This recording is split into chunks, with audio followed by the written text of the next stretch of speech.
50 ఏళ్లు దాటాక మహిళల్లో చాలామందికి మెనోపాజ్ వచ్చేస్తూ ఉంటుంది. ఈ దశలో ఋతుచక్రం శాశ్వతంగా ఆగిపోవడంతో పాటు ఒంట్లో హార్మోన్ల శాతం కూడా బాగా తగ్గిపోతుంది. దీంతో శారీరకంగా మానసికంగా అనేక రకాల ఇబ్బందులు ఎదురవుతూ ఉంటాయి. ఒళ్లంతా వేడి ఆవిర్లు వస్తూ ఉంటాయి. తీవ్రమైన ఆందోళన ఒత్తిళ్లతో సతమతమవుతూ ఉంటారు. మలి వయసులో మహిళల పాలిట శాపాల్లా పరిణమించే మెనోపాజ్ ఇబ్బందులకు ఆయుర్వేదం చెబుతున్న చికిత్సల గురించి ఇప్పుడు తెలుసుకుందాం.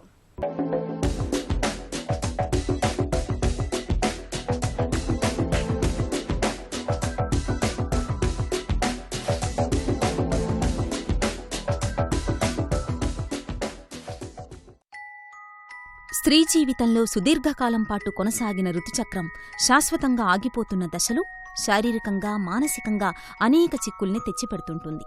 మెనోపాజ్గా పిలిచే ఈ సంధి దశలో కొంతమందిలో ఎలాంటి సమస్యలు లేకుండానే మెనోపాజ్ ముగిసిపోతే మరికొంతమందిని మాత్రం మెనోపాజ్ బాగా ఇబ్బంది పెట్టేస్తుంటుంది. ఒళ్లంతా అగ్నిగుండంలా ఆవిర్లు వస్తుంటాయి. చీటికి మాటికి తలనొప్పి వేధిస్తుంటుంది. రాత్రిపూట ఒకటే చెమట్లు పడుతుంటాయి. చిరాకు, కోపం వంటి మానసిక చికాకుల వరకు అనేక సమస్యలు కనిపిస్తుంటాయి. శారీరకంగా మానసికంగా భిన్నమైన మార్పులు కనిపించే ఈ సంధి దశను ఆరోగ్యంగా ఆనందంగా దాటేయడానికి ఆయుర్వేదంలో ప్రత్యేకమైన చికిత్సలు పరిష్కారాలు ఉన్నాయి. సుమారు 12 నెలలు తర్వాత వరకు వాళ్ళకి బహిష్టులు రాకపోతే కనుక దానిని మెనోపాజ్ అని చెప్పొచ్చు. అంటే ఒక స్త్రీకి 12 నెలలు దాటి 15 నెలలు అంటే 1.5 సంవత్సరం పాటు బహిష్టులు రాలేదు అంటే ఆవిడకి నెలసరి రాకపోవచ్చు, లేదా అంటే బహిష్టులు ఆగిపోతున్నాయి అన్నది మనం అర్థం చేసుకోవాలి. సుమారు 45 సంవత్సరాల నుంచి ఈరోజు చాలామంది స్త్రీలకి ఈ సమస్య ఎదురవుతోంది. అయితే కొంతమందికి ఏమవుతుందంటే ఈ యొక్క బహిష్టుల్లో అధికంగా బహిష్టు అవడము, లేదా అంటే ఆ బహిష్టు అది ఎక్కువ రోజులు అవడము, లేదా అంటే వాళ్ళకి కొంచెం కొంచెంగా కనిపించడము, 3 నెలలకి 4 నెలలకు అధికంగా అవడం, ఇవన్నీ ఇబ్బందులు వీళ్ళకి ఎదుర్కొంటున్నారు. దాంతోపాటు మానసిక ఒత్తిడి, బహిష్టుకి ముందరొచ్చే రకరకాలైన ఈ శారీరక బాధలు లాంటివి చూస్తున్నాము. అయితే వీటికి జీవన శైలి కూడా ఒక ముఖ్యమైనదిగా గుర్తించాలి. ఎందుకంటే చాలామంది స్త్రీలకు ఈరోజు మానసిక ఒత్తిడి అనేది అధికం అవుతుంది. అలాగే ఆహారంలో కూడా పోషకాలు కూడా చాలా వరకు తగ్గిపోతున్నాయి. అందులో వీళ్ళకి కాల్షియము, మెగ్నీషియము, అలాగే వీళ్ళకి ఈస్ట్రోజన్, ప్రొజెస్ట్రాన్కి సంబంధించినవి కొన్ని ఉన్నాయి.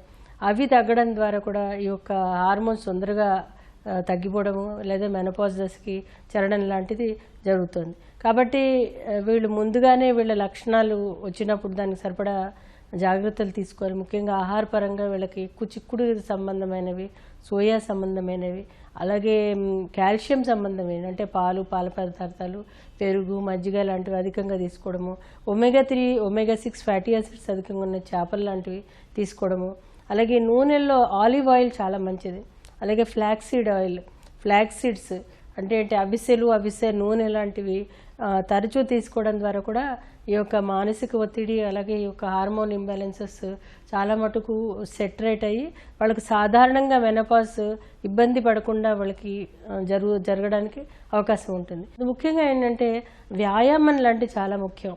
వ్యాయామం చేయడం ద్వారా ఏమవుతుందంటే ఈ హార్మోన్స్ అన్నీ కూడా సక్రమంగా విడుదలయ్యి ఒకవేళ మెనోపాజ్ దశ వచ్చినా కానీ వీళ్ళకి వచ్చే హాట్ ఫ్లషెస్ కానీ, లేదా అంటే ఈ బ్రెస్ట్ హెవీనెస్ కానీ, లేదా అంటే వీళ్ళకి వచ్చే ఇతరత్ర స్కిన్ ఎలర్జీస్ కానీ, లేకపోతే వీళ్ళకి వచ్చే మానసిక ఒత్తిడి కానీ, నిద్రలేమి కానీ చాలా రకాలు ఉంటాయి. 50 రకాలైన మెనోపాజల్ సిమ్టమ్స్ ఉంటాయి. అవన్నీ కూడా ఒకదాని తర్వాత ఒకటి కొంతవరకైనా తగ్గించుకోవడానికి అవకాశం ఉంటుంది.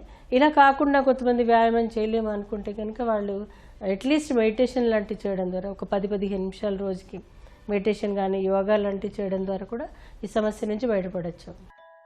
మెనోపాజ్ ఋతుచక్రం శాశ్వతంగా ఆగిపోయే దశలో శరీరంలో ఈస్ట్రోజన్, ప్రొజెస్టెరాన్ వంటి హార్మోన్ల ఉత్పత్తి క్రమంగా తగ్గుతూ పోతుంది. ఈ హార్మోన్ల తగ్గుదలకు అనుగుణంగా శరీరం సర్దుకునేందుకు వీలుగా రోజువారీ ఆహార విహారాల్లో కొన్ని ప్రత్యేకమైన జాగ్రత్తలు తీసుకోవాలి. ఆహారంలో ఉప్పు, పులుపు, కారం, మసాలాలను బాగా తగ్గించాలి. పీచు పదార్థాలు అధికంగా ఉండే శాకాహారం, ఆకుకూరలు, తాజా ఫలాలు, ఎండిన ఫలాల్ని తరచుగా తీసుకోవాలి. సోయా పదార్థాలను బాగా తీసుకోవాలి. వీటిలోని ఫైటోకెమికల్స్కు మెనోపాజ్ సమస్యల్ని తగ్గించే గుణం ఉంది.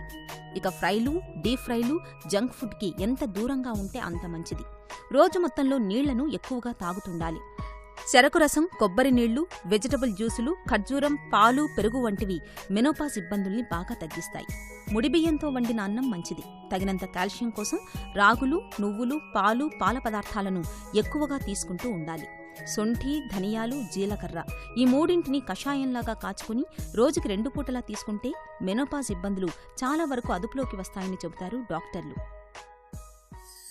మెనోపాజల్ సిమ్టమ్స్ ఉన్నప్పుడు వాళ్ళు ఏం చేయాలంటే ఋతుస్రావం ఎక్కువ రోజులు అవుతున్నప్పుడు లొద్దుకు చెక్క ఒక 50 గ్రాములు, అర్జున ఒక 50 గ్రాములు, అశోక ఒక 25 గ్రాములు చొప్పున తీసుకుని వీటిని మీరు పొడి చేసి ఆ పొడిని పొద్దున్న ఒక చెంచాడు ఒక 50 ml నీళ్ళలో కాచి, అంటే బాగా మరగక్కర్లేదు, కొంతవరకు మరిగాక దాన్ని 25 ml పొద్దున్న 25 ml సాయంత్రం చొప్పున తీసుకుంటే కనుక చాలా బాగా పనిచేస్తుంది. అశ్వగంధ ఒక 50 గ్రాములు, శతావరి ఒక 50 గ్రాములు, కుడుచి ఒక 50 గ్రాములు, సరస్వతి ఒక 50 గ్రాములు వీటన్నిటిని పొడి చేసి పెట్టుకుని ఆ పొడిని మీరు ప్రతిరోజు రాత్రి కానీ పగలు కానీ ఏదో ఒక పూట కానీ 2 పూటలైనా పర్వాలేదు ఒక అరచెంచాడు పొద్దున్న, అరచెంచాడు సాయంత్రం పాలల్లో, చిక్కటి పాలల్లో కలిపి తీసుకుంటే కనుక ఒకటి మానసిక ఒత్తిడి తగ్గుతుంది, ఒకటి ఈస్ట్రోజన్ వల్ల వచ్చే రకరకాలైన సమస్యలు తగ్గుతాయి. ఈస్ట్రోజన్ అంటే బాగా తగ్గిపోయినప్పుడు ఎట్రోఫిక్ చేంజెస్ వస్తాయి ఈ మెనోపాజ్లో, అప్పుడు కూడా ఈ ఇర్రెగ్యులారిటీస్ వస్తాయి, హార్మోనల్ ఇర్రెగ్యులారిటీస్, అప్పుడు ఈ యొక్క ఇతరతర శారీరక సమస్యలు వస్తుంటాయి. అలాగే శతావరి కూడా చాలా బాగా పనిచేస్తుంది. బ్రహ్మి మానసిక ఒత్తిడి తగ్గించడానికి సహాయపడుతుంటుంది. సో వీటన్నిటిని మీరు తేనె కలిపి ఉండలాగా కూడా తీసుకుంటే కూడా చాలా బాగా పనిచేస్తుంది.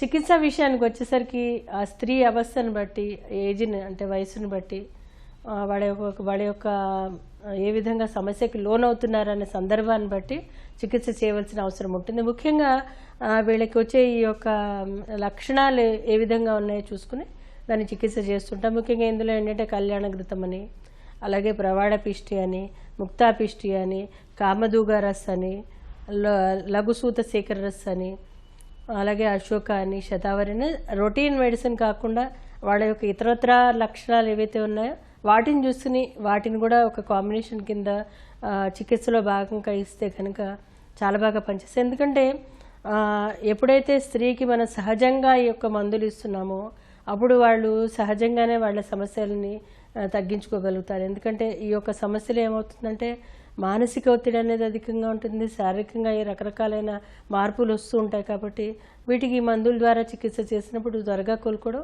అలాగే సుమారు 3 నుంచి 6 నెలలు కానీ అట్లీస్ట్ ఒక సమస్య తగ్గే వరకు చికిత్స తీసుకుంటే ఇంకా ఎప్పుడైతే ఈ యొక్క మెనోపాజ్ వచ్చేస్తుందో అప్పుడు పెద్దగా వాళ్ళకి చికిత్స చేయవలసిన అవసరం ఉండదు. మెనోపాజ్ ఇబ్బందుల్ని తేలికగా అధిగమించేందుకు జీవనశైలిలోనూ కొన్ని ప్రత్యేక జాగ్రత్తలు తీసుకోవాలి. మెనోపాజ్ దశలో ప్రతినిత్యం వాకింగ్, జాగింగ్ వంటి వ్యాయామాలు ఎంతో మేలు చేస్తాయి. మనసును ప్రశాంతంగా ఉంచుకునేందుకు, ఒత్తిడిని తట్టుకునేందుకు ధ్యానం, ప్రాణాయామం, యోగాసనాల సాయం తీసుకోవాలి.